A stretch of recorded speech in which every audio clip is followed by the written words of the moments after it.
Okay, shalom everyone, and welcome to Bits of Torah Truths. We're looking at Parashat Shelach Lecha, and I've titled this, "What Does It Mean to Violate the Shabbat?"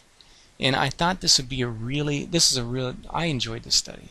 I really enjoyed this study. And one of the things that motivated this study was a conversation I had with a couple of Messianic believers recently, right here in Fairmont, and I won't go into the details on that, but it kind of comes out in the study here, and so let's go ahead and get to the study here. So we're looking at Parashat Shelach Lecha, and the title, "What does it mean to violate the Shabbat?" And Shelach Lecha covers Numbers chapter 13 through chapter 15. And the Lord commands Moshe to send men to spy out the land of Canaan, which he was giving to the children of Israel. And Moshe sends 12 men to spy out the land, saying in chapter 13, verse 18 of Numbers, it says, "See what the land is like, whether the people who live in it are strong or weak, whether they are few or many." And so according to the Torah, the men go to see whether the land is fat or lean, if the camps are well fortified or open, and whether the land is flowing with milk and honey, and very plentiful. So having sent the men out, and Shelach Lecha is, to send forth, and so having sent the men out, the men return from spying out the land, and they bring a good report on the land being filled with milk and honey, and a bad report with regard to the inhabitants, those who live in the land. And as a result of the bad report, the people weep all night long, and then they grumble against Moshe and Aaron. And Caleb and Joshua stand up before the people and say that the land is good and plentiful and filled with milk and honey, and that the Lord is pleased with us, that he will give the land to us. Only do not rebel against the Lord, and do not fear the people of the land, for they will be our prey. The congregation, however, wanted to stone Caleb and Joshua. And so the scripture verses we're looking at specifically are from Numbers chapter 13, verses 1 through 3. And that says the following, and we're on page 1 of the study. And it says, "Then the Lord spoke to Moses, saying, Send out for yourself men, so that they may spy out the land of Canaan, which I am going to give to the sons of Israel. You shall send a man from each of their families, tribes, every one a leader among them." So Moses sent them from the wilderness of Paran at the command of the Lord, all of them men who were heads of the sons of Israel. So this week's reading is an important turn of events in the Torah, when God sends Israel back into the wilderness because of their lack of faith and their rebellion. So when studying these events, the scriptures do not tell us what time exactly during the week these 12 men depart to spy out the land. What day during the week did these men depart from the promised land? This is a very important question because of the issue of traveling on the Shabbat and what is known as the Sabbath day's journey. So the scriptures that bear upon this important question is taken from Exodus chapter 16, verse 29, and that says the following, "See, for the Lord hath given you the Sabbath, therefore he giveth you on the 6th day the bread of 2 days. Abide ye every man in his place. Let every man go out of his place on the 7th day." Oh, let no man, sorry, I read that wrong. I'll read that again. "Abide ye every man in his place. Let no man go out of his place on the 7th day." Okay, so the Torah states that every man is to abide in his place, and he is not to go out from his place on the 7th day. And this is interpreted to mean that he is not to leave to go on a long journey. He is to stay near his home. And as a result of this commandment, the rabbinic authorities need to determine the limitations in the observance of this command, and so of not leaving your place What does that mean? And so they place restrictions upon the distance one may travel on the Sabbath so as not to violate this command. Based upon Joshua chapter 3 verses 4 through 5, it was determined that one may travel on the Shabbat from within the city boundaries a distance of 2,000 cubits. Another comment on the distance one may travel is that place meant city. And so it was acceptable to travel anywhere one wanted within the city and not more than 2,000 cubits outside of the city limits on the Shabbat. The Pharisees later doubled the distance that one might travel, stating that if one placed food preparations on another location, then that place figuratively became his abode, and he may travel to the place a distance of up to 2,000 cubits, making the journey 4,000 cubits, which is approximately a mile. And we know that 5,280 feet is in a mile. And in the apostolic times, the Pharisees concluded that if a person was to travel 4,000 cubits on the Shabbat, then he would also need to return 4,000 cubits. And therefore, there was allowed 8,000 cubits on a round trip as the standard. And I got all this information here out of the International Standard Bible Encyclopedia. And I didn't try to find Talmudic references. I just took this reference here.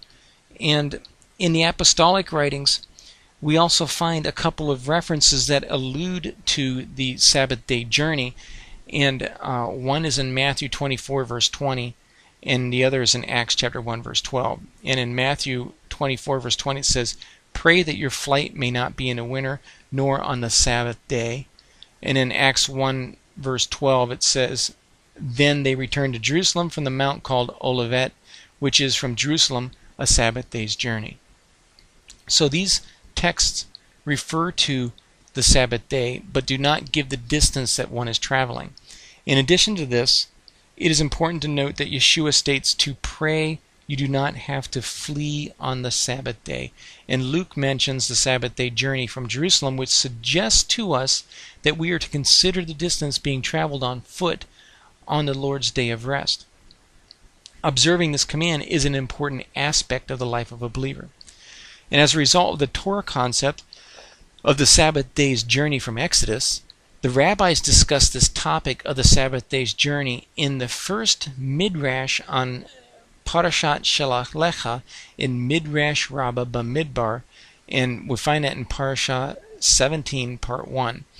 And the Midrash opens with a halachic question on this topic: how far may one travel just prior to the Shabbat? And on page 3, I list that Parashah in the English translation from Sun Sino's English translation of Midrash Rabbah. And it says, halacha, it is permitted to set sail upon the great sea 3 days before the Shabbat. Is it permitted to set sail upon the great sea 3 days before the Shabbat?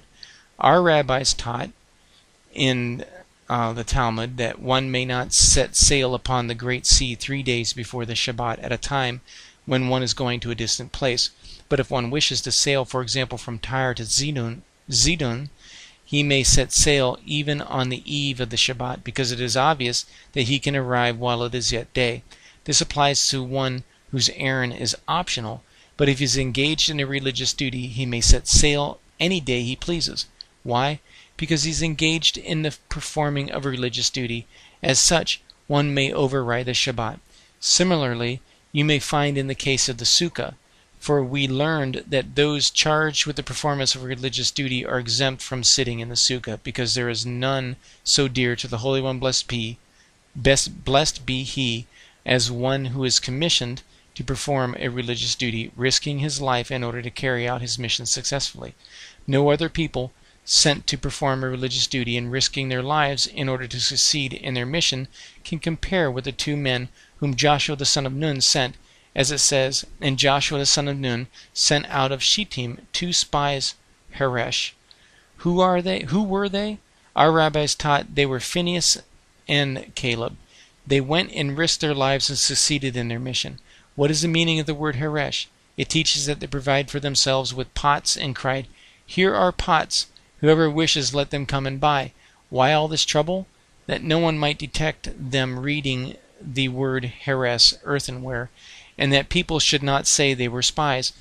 And they went and came into the house of a harlot, whose name was Rahab, and they lay there. She rose and welcomed them. The king of Jericho became aware of their presence and heard that they had come to search out the land, as it says, and it was told the king of Jericho, saying, etc. When they came to seek them, what did Rahab do? She took them away to hide them. And Phinehas said to her, I am a priest, and priests are compared to angels. As it says, for the priest's lips should keep the knowledge, and they should seek the law at his mouth, for he is the angel of the Lord of hosts. And they reference Malachi 2:7. And an angel, if he wishes, can be visible, and if he wishes, he can be invisible. How can we infer that prophets are compared to angels? From the fact that it says in reference to Moses, and sent an angel and brought us forth out of Egypt, Numbers 20 verse 16. And what was it not Moses who brought them out? Certainly, but one can infer from this that the prophets are compared to angels. Similarly, it says that the angel of the Lord came up from Gilgal to Bochim, and he said, I made you go up out of Egypt. But was it not Phinehas who said this? Yes, but you can infer from it that the prophets are called angels. Phinehas said to Rahab, I am a priest and do not need to be hidden. Hide Caleb, my companion. I will stand before them, and they will not see me. So she did so, as may be inferred from the verse. And the woman took the two men, and she hid him. Not she hid them, but she hid him, is written. And this proves that she did not hide Phinehas, but only Caleb. All this serves to teach you how much these two righteous men risked their lives in order to perform their mission. The messengers whom Moshe sent, however, were wicked men. How can we infer this? From what we read in the present section, send you men. Okay, so that was the Parashah, was it 17 from Midrash Rabbah Bamidbar, part 1. And so the rabbis in the Midrash asked the question, under what condition is it okay to travel prior to the Shabbat? And they begin with the question of setting sail on the Great Sea 3 days before the Shabbat in a destination, assuming that's the Mediterranean, right? And if the destination is near, it's okay to set sail. If not, then one must wait. And they say this ruling applies to one whose errand is optional. On the other hand, if one is engaged in a religious duty, he may set sail on any day he chooses. In fact, if one is performing a religious duty, one may even override this command on the Shabbat. The proof text is that of the Sukkah, that if one is performing a religious duty, he is not required to sit in a Sukkah, and thus overriding the command on one of the Shalosh Regalim. And this is brought into context with today's scripture regarding the 12 spies who were sent to spy out the promised land. They were risking their lives, and this was a command of God to send them forth. So they were on a religious duty, and therefore they were overriding the command on the Shabbat by traveling to and fro through the land, since they were in fact, they were performing this religious duty. And the point is that we don't know what day they left. Rabbis don't either. So they're postulating that this may have happened over a Sabbath because of the context of the verse in Exodus, on 6 days you work, the seventh day you don't leave your place. And so that's the context of the Midrash and what's going on here. Now, in the Messianic community today, these questions are very important regarding the Sabbath day and taking time to rest and spend time with the Lord on the Shabbat. And on a regular basis, within the Messianic community, this Sabbath day topic always comes up. And in more recent times, like I mentioned earlier, in the last couple months, I've heard people who are attempting to be Torah observant complain about the Shabbat. And it's not the kind of complaining that one needs to rest on the Shabbat, but complaining about the Shabbat in a different way. Recently, someone complained to me for having to host family or a neighbor or someone else who is not Torah observant on the Shabbat. And in other words, someone's coming over to their house on Saturday, okay? And the complaint was regarding not being able to have a regular Sabbath day, and their interpretation was that because they had to be hospitable to someone in their home who was against or anti-Torah, that they were being forced to violate their period of rest for the Lord on the Sabbath, and therefore they were complaining. And so these kinds of comments seem to reveal a zeal for the Lord, while at the same time revealing that one does not have a reasoned understanding of God's Word. And that's my opinion. And my question is this a valid complaint, or is there a more deeper spiritual problem going on here with someone who takes that kind of perspective? Do you think that it is a righteous deed to complain when being hospitable to family or strangers who are not Torah observant on the Shabbat? Clayton says that no grasp of anything but the letter of the law. Right. And to bring this into perspective a little bit, those who do not observe the Shabbat generally cite Yeshua's word that the Shabbat was made for man and not the other way around, man for the Shabbat. And they cite Mark chapter 2, verse 23 to 28. And at the bottom of page 4 and top page 5, it says that on Mark 2, and it happened that he was passing through the grain fields on the Shabbat, and his disciples began to make their way along while picking heads of grain. And the Pharisees were saying to him, "Look, why are they doing what is unlawful on the Sabbath?" And he said to them, "Have you never read what David did when he was in need and he and his companions became angry? How he entered the house of God in the time of Abiathar the high priest and ate the consecrated bread, which is not lawful for anyone to eat except the priests, and he also gave it to those who were with him." Jesus said to them, "The Sabbath was made for man and not man for the Sabbath. So the Son of Man is Lord even of the Sabbath." So, and Ellie says that hospitality is a heavier commandment, but if someone is purposely trying to make you not observe the Sabbath, well, I don't think that should be allowed. And then Minister Althea says that Yeshua set the example by doing good on a Shabbat. And I agree both of those. And according to these scriptures on Mark 2, the religious authorities, I don't know if it's really the religious authorities or just these Pharisees that were going along with Yeshua at that time and in Yeshua's day, but they were reproving him for picking the heads of grain, his disciples, and eating them on the Shabbat. And Yeshua's response was that the Shabbat was made for man and not man for the Shabbat. And now there is really not much to argue over the interpretation of Yeshua's words here. The basic idea is that we were not created for the seventh day of the week. We were created to bring glory to God, and the seventh day is meant to give us a day of rest from our labor and to draw near and to spend time with the Lord. Now, according to Midrash Rabbah Bar Midbar that we had read, one may set aside the Sabbath day if one is performing a religious duty. An example would be the 8th day circumcision and the Brit Milah. And in the discussions on religious duty and the command of God, we naturally enter into the subject matter known as Jewish ethics. And within Judaism, there is a diverse literature on Jewish ethics whose primary goal is to provide an answer on a broad range of moral and normative ethics and the difficulty of the struggle and the dynamic interplay between the Torah and ethical living. And a traditional setting of rabbinic religious law known as halacha addresses these various problems that is often associated with ethics, one such case being related to traveling on the Shabbat that we're studying here. Another topic within Jewish ethics is being kind to others. And a major religious ideology found within Judaism is the concept of hospitality, or treating strangers with kindness. And this is taken from the idea that Abraham entertained angels by feeding them, according to Parashat Vayera, Genesis 18.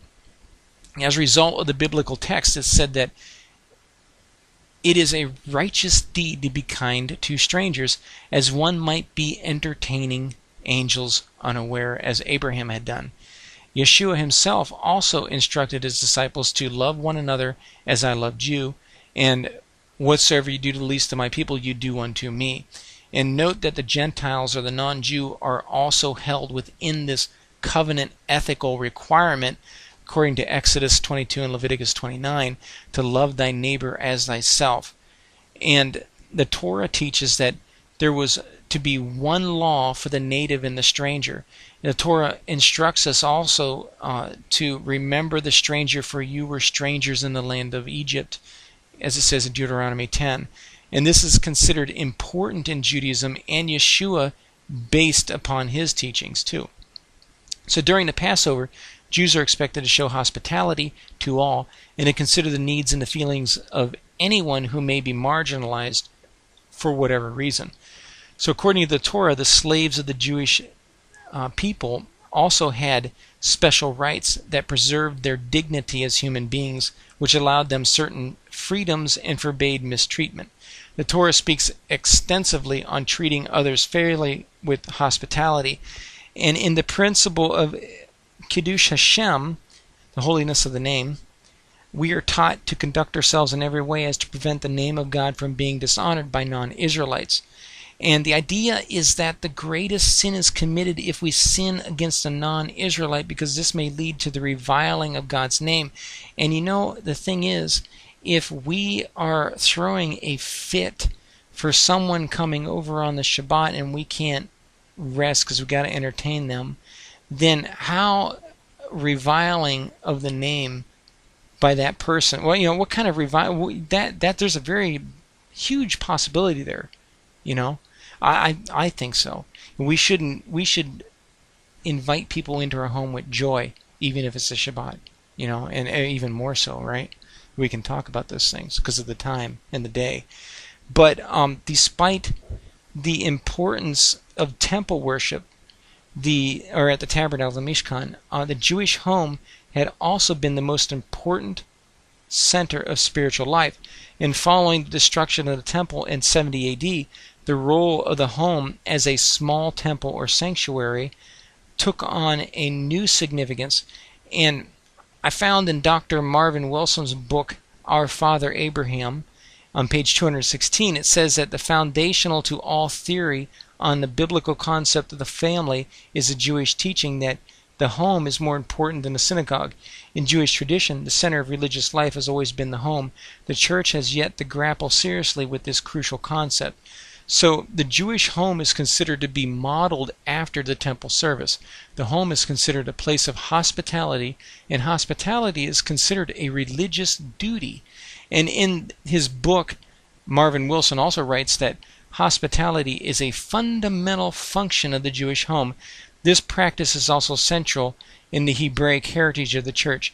The term used in the rabbinical literature for hospitality is Chanasat or Reem, literally bringing in of guests or bringing in of travelers. First, the rabbis considered hospitality one of the most important functions of the home. One was not to discriminate in the showing of hospitality, and that again was on page 219 of his book, Our Father Abraham. So in the biblical time, hospitality goes back even to Job, where the scriptures say in Job 31:32 that no stranger had to spend the night in the street, for my door was always open to the stranger. And according to Isaiah 58 verse 7, share your food with the hungry and provide the poor wanderer with shelter. So if we consider the apostolic writings, the itinerant preachers and teachers and rabbis like Yeshua, the apostles, and even Paul relied heavily upon hospitality of homes as they carried the gospel throughout the first century world. In Yeshua's day, it was considered a great honor to welcome a respected teacher into one's home, and the Mishnah states in Mishnah Avot 1:4, let thy house be a meeting house for the sages, and sit amidst the dust of their feet, and drink in their words with thirst. The Apostle Paul also wrote to Timothy that an overseer must be hospitable in 1 Timothy 3. And so I ask again the question, do you think that this is a righteous deed to complain when being hospitable to family or strangers who are not Torah observant on the Shabbat? Is the complaint of having to be hospitable to an unbelieving parent or neighbor that prevents from going to the synagogue a valid one? Would staying home to entertain strangers be a violation of the command to keep my Shabbat, as what it says in the scriptures? based upon this analysis, we are to be joyful in doing so and not angrily complacent. And I hope that this places some context on the question, what does it mean to violate the Shabbat? Okay, so that concludes the study. And when looking at what you had said, Ellie, that it would become pretty apparent if someone was consistently coming over on the Shabbat to try and cause you not to obey the command, And I would think that one could say that if someone were doing that, I think we can invite them to, study God's Word or read God's Word or pray or something, And that might cause them, if their single purpose was to come over to stop you, that if you direct the conversation to back to the Lord and to what we should be doing, that I'll probably give up eventually. But anyway, that's my opinion on this. And I think that when we think on this command, when people come over to visit on a Saturday, it's very infrequently. And so to be hospitable to someone one day out of 15 even, I don't think that's a big deal. And I really don't. And I think that it's still honoring God. If we weren't to even look at all of this stuff, I think that if we hold to the letter of the law too stringently and not look at the spirit, being righteous and living with innocence before God, I think that it can become an evil thing in our hearts of obeying God rather than a righteous thing. You know what I mean? And let's see what's written in the room. It says, let me scroll up a little. Clayton says that we need to look at the word based on the spirit of the law. Failure to be hospitable is a sin even then, because if we fail to meet the needs, we do not chance someone suffering for our inhospitability. That's a tongue twister. Yeah, that's true. And Ellie says, and the hospitality issue never asks about where a person is spiritually.